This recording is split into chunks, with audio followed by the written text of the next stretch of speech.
Bonjour, bienvenue sur Doctissimo. Je suis Alain Héril, psychanalyste et sexothérapeute, et je vais aborder aujourd'hui le thème « Devons-nous accepter certaines positions qui ne nous plaisent pas ?» Beaucoup de couples ont besoin, dans leur relation sexuelle, de varier les positions, de ne pas toujours faire l'amour de la même manière. Bien sûr, tout cela participe de la diversité de la sexualité. Mais chez certains couples, il y a une volonté presque systématique de vouloir faire l'amour dans des positions qui sont toujours différentes les unes des autres, comme s'ils voulaient reproduire le Kama Sutra. Je rappelle que le Kama Sutra, c'est un livre sacré indien qui date de plusieurs millénaires avant Jésus-Christ et qui reproduit beaucoup de positions sexuelles qui sont des positions qui, pour certaines, sont quasiment abracadabrantes parce qu'elles sont en lien avec des positions de yoga. Donc un couple qui court après la reproduction du Kama Sutra, c'est un couple qui risque de remplacer le plaisir, de remplacer la rencontre sexuelle par la performance. Donc on pourrait se poser la question, dans la variation des positions sexuelles, s'il n'y a pas derrière cela une volonté d'être dans la performance, d'être dans l'accumulation, dans le quantitatif plutôt que dans le qualitatif. D'autres questions se posent aussi par rapport à ce thème des positions sexuelles. À quel moment doit-on varier ces positions? Et puis aussi, doit-on accepter que l'autre nous impose des positions sexuelles qu'on n'a pas forcément envie de prendre, qui ne nous plaisent pas, dans lesquelles on n'est pas forcément très à l'aise physiquement, je dirais même, voire moralement? Concernant les positions sexuelles, je voudrais revenir à quelque chose de relativement simple et basique. N'oublions pas qu'une relation sexuelle, c'est une rencontre émotionnelle avant toute chose entre deux personnes. Et que dans cette rencontre émotionnelle, pour qu'elle soit intense, pour qu'elle soit forte, pour qu'elle soit profonde, il est nécessaire de mettre beaucoup de créativité. Mais cette créativité n'est pas forcément en lien avec l'accumulation des performances. Ce qui est important quand même, me semble-t-il, c'est d'être dans le qualitatif plutôt que dans le quantitatif. Donc vouloir changer régulièrement les positions sexuelles, si cela n'est pas en lien avec une créativité partagée, avec des moments à l'intérieur desquels chacun est d'accord, on va transformer cette créativité-là en une accumulation à l'intérieur de laquelle je ne suis pas persuadé que chaque membre du couple va, en définitive, y trouver son compte. Être créatif, ce n'est pas être performant. Être créatif, c'est être ludique, être joyeux, installer dans la relation sexuelle de l'inattendu, de la curiosité. Bien sûr, cela peut s'accompagner avec une modification des positions sexuelles. Mais si ce sont les positions sexuelles et leurs modifications qui sont les plus importants, on va perdre cette dimension de créativité.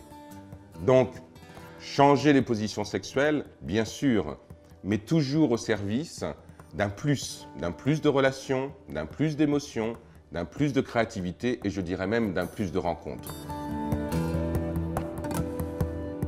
Les trois questions que j'entends le plus souvent autour de ce thème des positions sexuelles, c'est pour la première, je suis obsédé par certaines positions sexuelles, dois-je en parler à mon partenaire?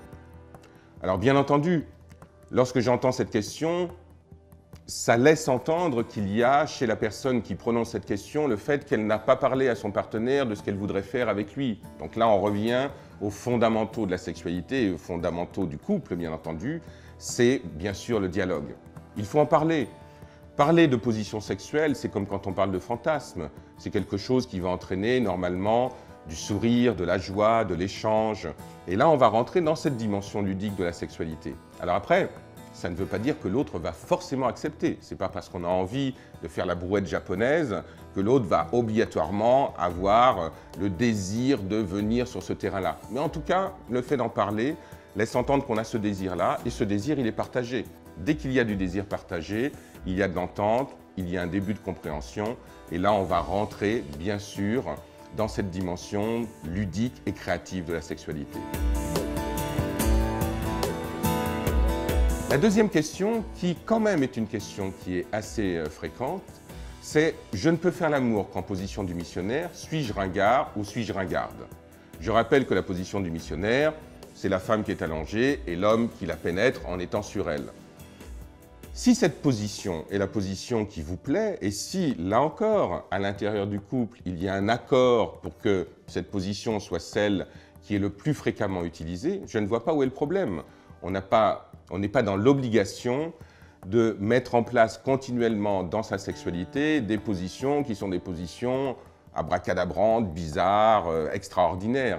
La position du missionnaire est quand même une position de rencontre, est quand même une position où il y a une possibilité pour chacun de pouvoir ressentir des choses, ressentir des émotions qui sont des émotions qui peuvent être fortes, bien sûr.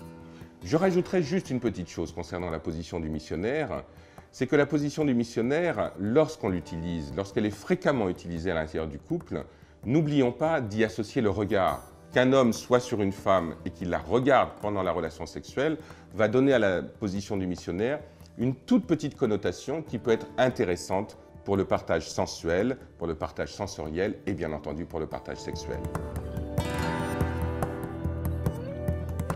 Enfin, la troisième question que j'entends assez fréquemment et qui est plutôt une question féminine, c'est dois-je accepter des positions sexuelles qui me font mal pour faire plaisir à l'autre? Alors qu'est-ce qu'on entend par qui me font mal? C'est que parfois les femmes se retrouvent dans des positions où elles vont avoir surtout une douleur au moment de la pénétration.